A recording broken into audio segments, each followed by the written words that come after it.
ഞാൻ ഇതൊന്നും കേട്ട് തളരില്ല രാമൻകുട്ടി. ഞാൻ ഇനി നിക്കറിടും, ഡാൻസും കളിക്കും. ഇനി ഞാൻ കുറച്ച് പലതരത്തിലുള്ള പച്ച, നീല, ചുമല, കറുപ്പ് പല അന്ന് തൊട്ടാണ് എനിക്ക് മനസ്സിലായി എനിക്ക് ചുറ്റും അല്ലെങ്കിൽ എനിക്ക് നെഗറ്റീവ് അടിക്കാൻ ഒരു ഗൂഢാലോചന തന്നെ. കുറച്ച് പേര് ഗൂഢാലോചന എന്തുകൊണ്ടാണ് 25, 2024, 2023 ഈ 2022 തോന്നുന്നു സൂചേട്ടൻ മരിച്ചല്ലേ. 2022 മരിച്ച മനുഷ്യനല്ലേ.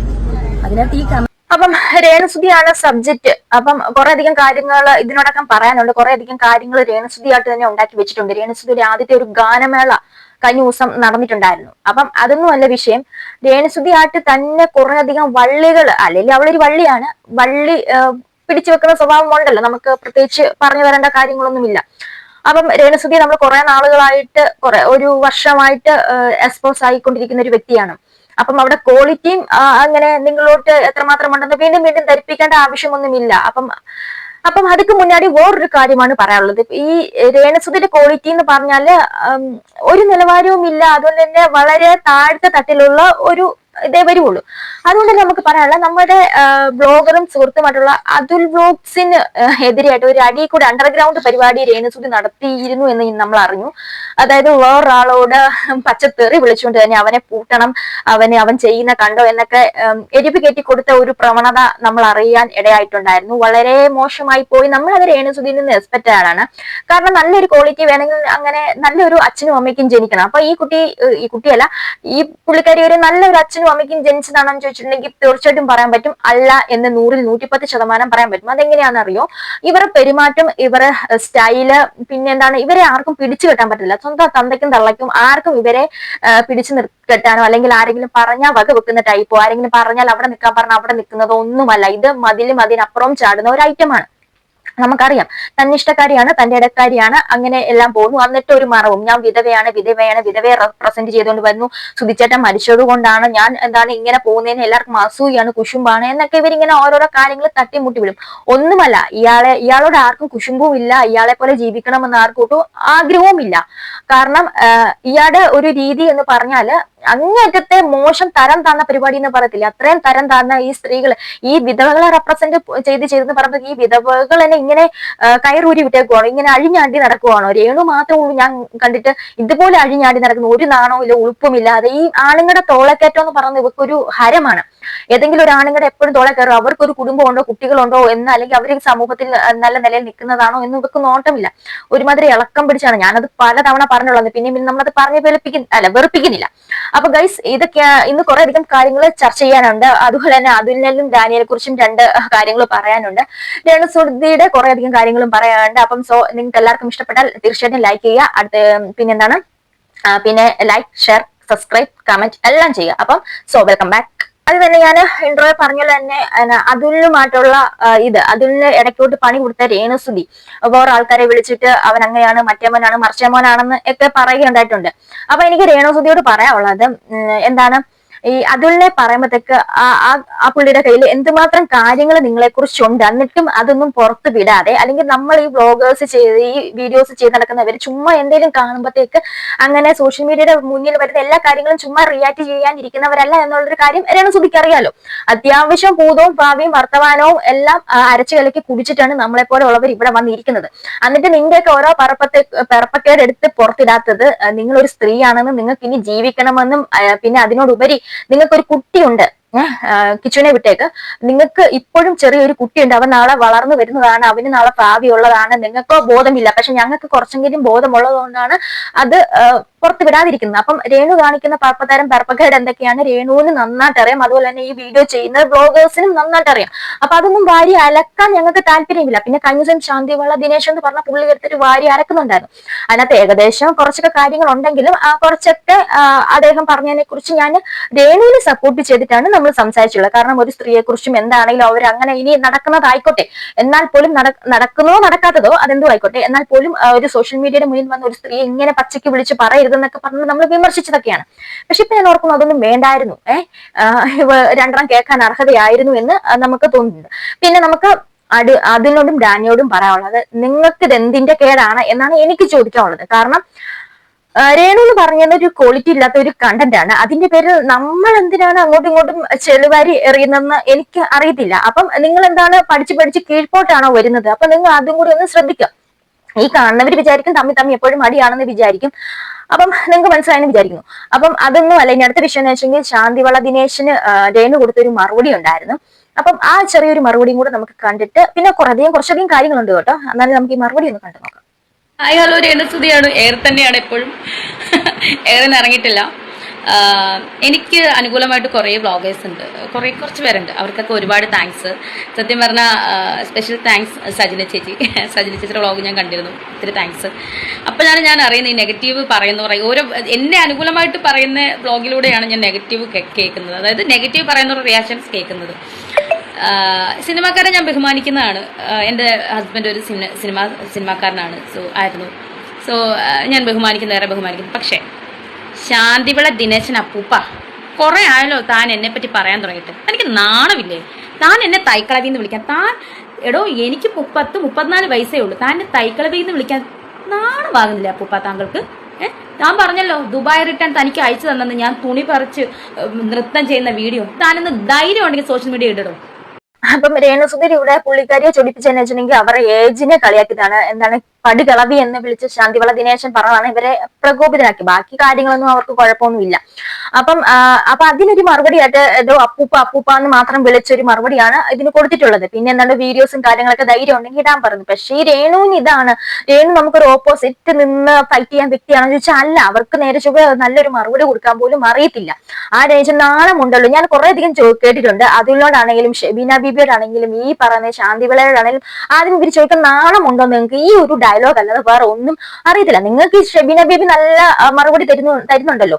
അപ്പൊ അതെങ്കിലും നിങ്ങൾ മോട്ടിവേറ്റ് ആയിട്ട് ആ രീതിക്കൊക്കെ മറുപടി കൊടുക്കാൻ പഠിക്കുക. നിങ്ങൾ അതെങ്കിലും കണ്ടിട്ട് അതിനകത്ത് ഇൻഫ്ലുവൻസ് ആകാൻ ശ്രമിക്കും. അപ്പം ഇതൊക്കെയാണ് രേണുസുതി. പിന്നെ അതുമല്ല, രേണുസുതി കഴിഞ്ഞ ദിവസം ഗാനമേളയ്ക്ക് പോയ സമയത്ത് കുറച്ചധികം ബൈറ്റ്സും കാര്യങ്ങളൊക്കെ കൊടുത്തിട്ടുണ്ടായിരുന്നു. അപ്പം അതില് കുറച്ച് കാര്യങ്ങളുണ്ട്. അപ്പൊ ഇവര് മനഃപൂർവ്വം ഇങ്ങനെ ഇട്ട് കൊടുക്കുവാണ്.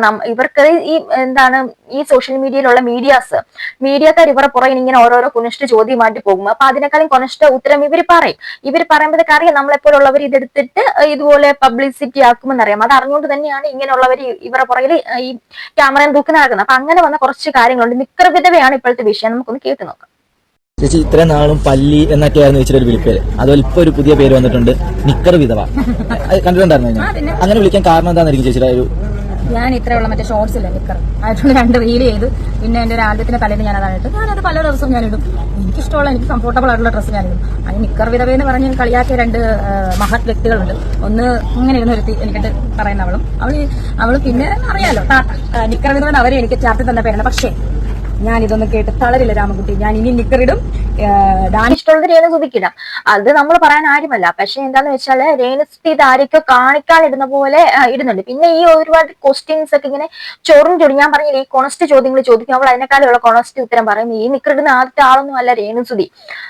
അപ്പം ഇവളെന്ന് പറയും ഇവൾക്ക് എന്താണ്ടോ ഞാൻ എന്തോ എക്സ്പോസ് ആക്കുന്നു. ഇപ്പൊ വേറൊരു റൈറ്റ് ഉണ്ട് ഇതുപോലെ തന്നെ തുമ്പി എന്ന് പറഞ്ഞത്, അമ്മാവന്റെ കൂടെ വരുന്ന തുമ്പി, അത് ഇതിനേക്കാളും കടകട്ടതാണ്. അപ്പം ഇങ്ങനെയുള്ള കുറെ അവൾമാർ ഇങ്ങനെ ഇറങ്ങിയേക്കുവാണ് സമൂഹത്തോട്ട്. ഈ തുണി ഇറക്കം കുറച്ച് അല്ലെങ്കിൽ അത് കാണിച്ച് ഇത് നമ്മളെപ്പോലുള്ളവർക്കൊന്നും തോന്നില്ല. പിന്നെ ഇത് കുറച്ച് ഫ്രസ്ട്രേഷൻ ഉള്ളവന്മാർ ഇതൊക്കെ യൂസ് ചെയ്യും. പിന്നെ രേണുസുതിക്ക് അതല്ല ഉദ്ദേശം. രേണുസുതിക്ക് കോൺട്രവേഴ്സിയിൽ നിൽക്കുക, എന്തെങ്കിലും വിവാദങ്ങൾ ഉണ്ടാക്കുക, അതിനകത്ത് നിന്ന് മിന്നി തിളങ്ങുക എന്ന് മാത്രമേ രേണുസുതിക്കുള്ളൂ. അപ്പൊ രേണുസുതിക്ക് അറിയാം ഇവിടെ എങ്ങനെ കളിക്കണമെന്ന്. അപ്പം അതിനിട്ട് കൊടുക്കുവാണ്. പിന്നെ വേറൊരു വിഷ്വൽസ് ഉണ്ട്. ഒരാളുടെ വീഡിയോയുടെ അടിയിൽ വന്നൊരു കമന്റ് ആണ്, സുധി എന്ന് പറഞ്ഞൊരു വ്യക്തി ഭയങ്കരമായിട്ട് മദ്യപിക്കുന്ന ഒരാളും അതുപോലെ തന്നെ പലരുടെ അടുത്തുനിന്നും കടം മേടിച്ച് നടന്നിട്ടുള്ള ആളാണ്. അയാളുടെ മരണത്തിന് ശേഷമാണ് എല്ലാവരും അയാളെ പുകഴ്ത്തുന്നതും കാര്യങ്ങൾ ചെയ്യുന്നതും. അതിൽ എന്തെങ്കിലും യാഥാർത്ഥ്യം ഉണ്ടോ വെച്ചു? കാരണം അത് സുചേട്ടനെ ഇഷ്ടപ്പെടുന്ന ഒരുപാട് ആൾക്കാരുണ്ട്. അവർക്കൊന്ന് ക്ലിയർ ആകാൻ വേണ്ടി. 2026, 2026, 2025, 2024, 2023, ഈ 2022 തോന്നുന്നു സുചേട്ടൻ മരിച്ചല്ലേ. 2022 മരിച്ച മനുഷ്യനല്ലേ. അതിനകത്ത് ഈ കമന്റിന് എന്ത് പ്രസക്തി? മരിച്ചവര് നമുക്ക് ഈ രേണുസുതിക്കും ഹസ്ബൻഡ് സുധിക്കും എന്താണ് കുറെ കടങ്ങളും കാര്യങ്ങളൊക്കെ ഉണ്ട്. നമുക്കറിയാം, നമ്മൾ പഴയ ഇന്റർവ്യൂസും കാര്യങ്ങളും ഒക്കെ കണ്ട ലക്ഷ്മി നക്ഷത്രം വരുന്ന സമയത്തേക്ക്. അപ്പൊ എന്താണെന്ന് വെച്ചാൽ കടത്തെ കുറിച്ചും കാര്യങ്ങളെ കുറിച്ചും ഇതൊക്കെ ഇപ്പൊ ചോദിക്കേണ്ട ഒരു കാര്യമാണെന്ന് വെച്ചാൽ ചോദിക്കേണ്ട കാര്യങ്ങളൊന്നും അല്ല. വെറുതെ മീഡിയാസ് അത് ഇനി ഇവരെ കൊണ്ട് ചോദിപ്പിക്കുന്നതാണെന്ന് അറിയത്തില്ല. അപ്പൊ അതിനുള്ള ഒരു എക്സ്പ്ലനേഷൻ വെച്ചെങ്കിൽ ഇപ്പം അവർക്ക് നാണക്കേടായിട്ടുണ്ട്. അപ്പം അവര് പറയുന്നത് ഇതെന്താണ് 2022 സുധിച്ചേട്ടൻ മരിച്ചത്. അതായത് മീഡിയസിനോട് അങ്ങോട്ടാണ് ചോദിക്കുന്നത് 2022 മരിച്ചേക്കുന്നതെന്ന്. 24 മണിക്കൂറും എന്റെ സുധിച്ചേട്ടൻ എന്ന് പറഞ്ഞ് നടക്കുന്നത്. ഇവർക്കറിയത്തില്ല സുധി എപ്പോഴാണ് മരിച്ചെന്ന്. ഇവർക്കറിയത്തില്ലെങ്കിൽ പിന്നെ നമുക്കാണോ അറിയാവുന്നത്? അപ്പൊ അത്രയൊക്കെ ഉള്ളൂ. സുധിച്ചേട്ടന്റെ ഫാൻസ് അസോസിയേഷൻ എന്നുണ്ടായിരുന്നു, കൊല്ലം സുധി ഫാൻസ് അസോസിയേഷൻ, ഒരുപാട് പേരടങ്ങുന്ന ഫാൻസ് അസോസിയേഷൻ. അപ്പം അതില് കുറച്ച് കിച്ചു പഠിച്ചിരുന്ന സ്കൂൾ 9ാം ക്ലാസ്സിൽ പഠിച്ചിരുന്നപ്പം, കിച്ചുവിന് 21 വയസ്സുള്ള കുട്ടിയാണ്, അന്ന് 14 വയസ്സുള്ളത്. 9ാം ക്ലാസ്സിൽ പഠിച്ചിരുന്നപ്പം ഒരു സ്കൂൾ, ഗവൺമെന്റ് സ്കൂളിൽ റാമ്പ് സെറ്റ് ചെയ്യാൻ വേണ്ടിയിട്ട് കുറച്ച് പൈസ കൊടുത്തു. ഇതിന്റെ പേര് സൂചേട്ടന്റെ പേര്, അത് സൂചേട്ടന്റെ സ്വന്തമായിട്ട് കൊടുത്തല്ല, റാമ്പ് സെറ്റ് ചെയ്യാൻ, കാല് വയ്യാത്ത കുട്ടികൾക്ക് വീൽ ചെയറിൽ പോകാൻ വേണ്ടി റാമ്പ് സെറ്റ് ചെയ്യാൻ. ഈ പൈസയുടെ കാര്യങ്ങളൊക്കെയാണ് ഇവർ ഈ കടവായിട്ടും മറ്റേതും മറിച്ചതും. പിന്നെ ഒരു മനുഷ്യൻ, ഏതൊരു മനുഷ്യനാണെങ്കിലും ദേഷ്യം വരുമല്ലോ, ആവശ്യമില്ലാതെ ദേഷ്യം വരും. സുധിച്ചേട്ടനും അത് ദേഷ്യം വന്നു, സുധിച്ചേട്ടന്റെ വോയിസും പുറത്തു വിട്ടു, എന്റെ വോയിസ് എന്ന് പറഞ്ഞാൽ എന്റെ വോയിസ് വന്ന് പുറത്തു വിട്ടായിരുന്നു. 2 വോയിസ്, അത് രണ്ടും അതിനകത്തൊരു സത്യമില്ലെന്നും അതിന്റെ സത്യാവസ്ഥകൾ അറിയാവുന്നവർക്കും അറിയാം. കടം മേടിച്ചു അത് മേടിച്ചെന്നുള്ള അതിനെപ്പറ്റി ആ സമയത്ത് തന്നെ ഞങ്ങൾ അതിന്റെ സത്യാവസ്ഥ എല്ലാം പുറത്തു വിട്ടിട്ടുള്ളതായിരുന്നു. എന്താണ് ഇത് കിച്ചുവിന്റെ എന്തോ ആവശ്യത്തിന് വാങ്ങിച്ച പൈസയാണ് അങ്ങനെയൊക്കെ പറഞ്ഞുകൊണ്ട് നമ്മളിനി പുറത്തോട്ട് ഇനി ചകഞ്ഞ് വരുന്നില്ല. അപ്പം എല്ലാവർക്കും ഈ നാണക്കേട് കാണും, ഈ കടം വാങ്ങുക കൊടുക്കുക എന്നൊക്കെ. അതൊരു പബ്ലിസിറ്റി ആയി കഴിയുമ്പോൾ പിന്നെ നമ്മളൊരു സ്റ്റാറ്റസിൽ എത്തി കഴിയുമ്പോഴത്തേക്ക് ഇതാവും. പിന്നെ എന്താണ് കുറേയധികം കാര്യങ്ങൾ കഴിഞ്ഞ ഇടയ്ക്കും കൂടെ കടന്ന് ഓടിയിട്ടുണ്ടായിരുന്നു. ഇവര് വാടക കൊടുക്കാറുണ്ട്. അപ്പൊ വാടക കൊടുക്കാതെ ആ ചേട്ടൻ തപ്പി വന്നപ്പോഴത്തേക്ക് സുധിയുടെ കുഴിമാടത്തിൽ പോയി ചോദിച്ചോളാം തങ്കച്ചനും ഈ രേണുവും പറഞ്ഞെന്നൊക്കെ ഒരു വോയിസും കാര്യങ്ങളൊക്കെ ഒരു യൂട്യൂബറിന്റെ ഇതിനകത്ത് എനിക്കൊന്നു അനീഷ് ബ്ലോഗിനകത്താന്ന് തോന്നുന്നു, അതിനകത്ത് കിടന്ന് ഓടുന്ന കണ്ടിട്ടുണ്ടായിരുന്നു. അപ്പം എന്തൊക്കെയാണെങ്കിലും ഇങ്ങനെയൊക്കെയാണ് രേണുസുധിയുടെ അഹങ്കാരമാണ്. ഇവരോട് ആർക്കും ഒരു ദേഷ്യമോ ഒന്നും കുശുമ്പൊന്നുമില്ല. ഇവരെ പോലെ ഒരിക്കലും സെലിബ്രിറ്റി ആകരുത്, ഈ രേണു വന്ന വഴിയിൽ സെലിബ്രിറ്റി ആകരുത് എന്ന് ആഗ്രഹിക്കുന്ന ആൾക്കാരൊക്കെ തന്നെ നമ്മൾ ഓരോരുത്തരും. അപ്പം രേണുവിന്റെ എന്താണ് ഒരുപാട് ശത്രുക്കളുണ്ട് രേണുവിന്, അങ്ങനെ ഇങ്ങനെയെന്നൊക്കെ. രേണുവിന്റെ സുഹൃത്തുക്കൾ തന്നെയാണ് രേണുവിന്റെ ശത്രുക്കൾ, അല്ലാതെ വേറെ ആരാണ്? അല്ലാതെ ഒരു വ്ളോഗേഴ്സും രേണുവിനെ റിയാക്ട് ചെയ്യുന്നവരാരും അവരുടെ ശത്രുക്കളൊന്നുമല്ല. എന്താണ് അവര് കാണിച്ചു കൂട്ടുന്ന തോന്നിവാസങ്ങൾ, ഇവര് സോഷ്യൽ മീഡിയയുടെ മുന്നിൽ വരുന്ന പറയുന്ന കള്ളങ്ങൾ, അതൊക്കെ പൊളിച്ചടിക്ക് കൊടുക്കുക എന്ന് മാത്രമേ നമ്മളെ പോലെയുള്ളവർ ചെയ്തിട്ടുള്ളൂ. അല്ലാതെ അവരെ ഒരു ശത്രുവായിട്ട് കാണുമോ അല്ലെങ്കിൽ നമുക്ക് അവരെയൊന്നും മുൻപരിചയമൊന്നുമില്ല. ഇപ്പൊ രേണു അല്ല വേറെ ആര് വന്നിട്ട് ഇതുപോലത്തെ തരം താഴ്ന്ന പരിപാടി കാണിച്ചാലും നമ്മളത് പൊളിച്ചടിക്ക് കൊടുക്കുക തന്നെ വേണം. അല്ല രേണുവിന് വലിയ ഇതൊന്നുമില്ല. പിന്നെ രേണു ഇങ്ങനെ ഹൈപ്പിൽ നിൽക്കുന്നതെന്ന് വെച്ചാൽ ഇതുപോലെ ഓരോരോ തോന്നിവാസങ്ങൾ പറയും, അത് നമ്മളെടുത്ത് എക്സ്പോസ് ആക്കും. അങ്ങനെയാണ് രേണു പിടിച്ചു നിൽക്കുന്നത്. രേണുവിന്റെ ബിസിനസ്സും അങ്ങനെ തന്നെയാണ് വളരുന്നത്. അതായത് ഇത് പറയാൻ കാരണം എന്ന് വെച്ചിട്ടുണ്ടെങ്കിൽ രേണുവിനെ വിറ്റ് അരി വാങ്ങുന്നു എന്ന് പറയുന്നവരോടാണ് നമ്മൾ പറയുന്നത്. രേണു നമ്മളുള്ളതാണ് അരി വാങ്ങുന്നത്, അത് രേണുവിന് അത്യാവശ്യമാണെന്നുള്ള കാര്യം മനസ്സിലാക്കുക. പിന്നെ ഇതൊക്കെയാണ് ഇവിടെ ഇങ്ങനെ നടക്കുന്നത്. ഈ പെണ്ണിന്റെ അഹങ്കാരം ഉടനെ ഒന്നും തീരത്തില്ല. ഇത് ഇവര് മരിക്കുന്നവരുടെ കാലം കാണും. പിന്നെ അതുപോലെ തന്നെ രേണുവിനെ തളച്ചിടാൻ ആർക്കും പറ്റത്തുമില്ല. ഇനി അടുത്തൊരു വിവാഹം കഴിക്കുന്നുണ്ടെങ്കിൽ വിവാഹം തീർച്ചയായിട്ടും രേണു കഴിക്കുമെന്നും രേണു ഇങ്ങനെ നടക്കണമെന്ന് നമുക്കും ആഗ്രഹമില്ല. വിവാഹം കഴിക്കണം, പക്ഷെ അത് ഇൻഷുറൻസ് തുക കൈ കിട്ടിയതിനു ശേഷം മാത്രമേ രേണു വിവാഹം കഴിക്കുള്ളൂ. അതിന്റെ ഒരു പങ്ക് കളയാൻ രേണു ഒരുക്കമല്ല. അതുകൊണ്ടാണ് ഞാൻ വിവാഹം കഴിക്കുന്നില്ല എന്ന് പറഞ്ഞ് നടക്കുന്നത്. രേണുവിന് സുധി ആണെങ്കിലും മറ്റാരാണെങ്കിലും രേണുവിന് അതൊരു വിഷയമേ അല്ല. കാരണം ഇത് പറയാൻ കാരണം നമ്മൾ ഒരുപാട് കാര്യങ്ങൾ അറിഞ്ഞുകൊണ്ടാണ് എന്ന് മാത്രം നിങ്ങൾ മനസ്സിലാക്കുക. അപ്പം ഇത്രയുള്ള ഇന്നത്തെ വീഡിയോ. അപ്പൊ ഇഷ്ടപ്പെടുക ലൈക്ക്, ഷെയർ, കമന്റ്, സബ്സ്ക്രൈബ് എല്ലാം ചെയ്യാം. അടുത്തൊരു വീഡിയോ വീണ്ടും കാണുന്നവരെ ശ്രദ്ധിക്കുക. ബൈ.